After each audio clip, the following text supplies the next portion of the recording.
இது என்னோட Benz car. இது எங்க அப்பாக்கு நான் பிரசன்ட் பண்ண ஒரு காரு.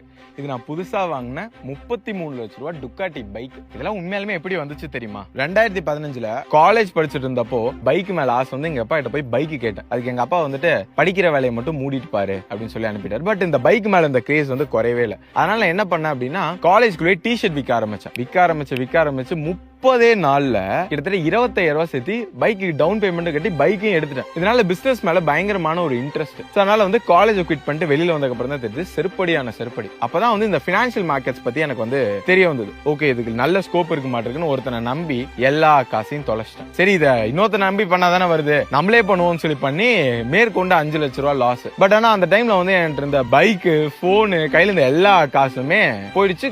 கிட்டத்தட்ட முட்டைக்கு போயிட்டேன். எல்லாமே போயிட்டு பயத்துல என்ன பண்றேன்னா சூசைட் பண்ணிக்கலாம் அப்படின்னு சொல்லிட்டு மெரினா பீச்லயே ஒரு நைட்டு ஃபுல்லா உட்கார்ந்து இருந்தேன். பட் ஆனா இந்த டைம்ல வந்து எனக்கு என்ன தெரிஞ்சதுன்னா மார்க்கெட்டிங், சேல்ஸ் இது எல்லாத்தையும் தாண்டி ஸ்ட்ரெஸ் எப்படி ஹேண்டில் பண்ணும், ப்ராப்ளம் சால்விங் எந்த மாதிரி பண்ணும், நம்மளோட எமோஷன்ஸ் எந்த மாதிரி ஹேண்டில் பண்ணும் சொல்லி எல்லா விஷயமே தெரிஞ்சுக்கிட்டேன். தென் அதுக்கப்புறம் இதை உட்காந்து ப்ராப்பரா லேர்ன் பண்ணி ஆரம்பிச்சதுக்கு அப்புறம் 5 to 10 lakhs போட்ட லாஸ் ஆன காசுலாம் ரிட்டர்ன் வந்துருச்சு. பட் ஸ்டில் அதெல்லாம் எனக்கு பத்தல. இதை தாண்டி நான் க்ரோ ஆகணும், நான் ஒரு பெருசா ஒரு எம்பையர் பில்ட் பண்ணணும்னு சொல்லிட்டு நான் லைஃப்ல கத்துக்கிட்ட எல்லா ஸ்கில்லையும் கிட்டத்தட்ட marketing, sales, human psychology, risk management, money management, leadership quality எல்லாத்தையுமே ஃபுல்லி பேக்டா கத்துக்கிட்டு ஒன்னொன்னு இம்ப்ளிமெண்ட் பண்ண ஆரம்பிச்சேன். கான்டென்ட் கிரியேஷன் ஜர்னி ஸ்டார்ட் பண்ணேன். அங்கிருந்து கொஞ்சம் கொஞ்சமா சக்சஸ் கிடைக்க ஆரம்பிச்சது. இந்த ரியலான திங் என்னன்னா, என் லைஃப்ல கத்துக்கிட்ட எல்லா ஸ்கில்ஸையும் ரியல் லைஃப்ல அப்ளை பண்றப்பதான் எனக்கு இந்த சக்சஸ் கிடைக்க ஆரம்பிச்சிருக்கு.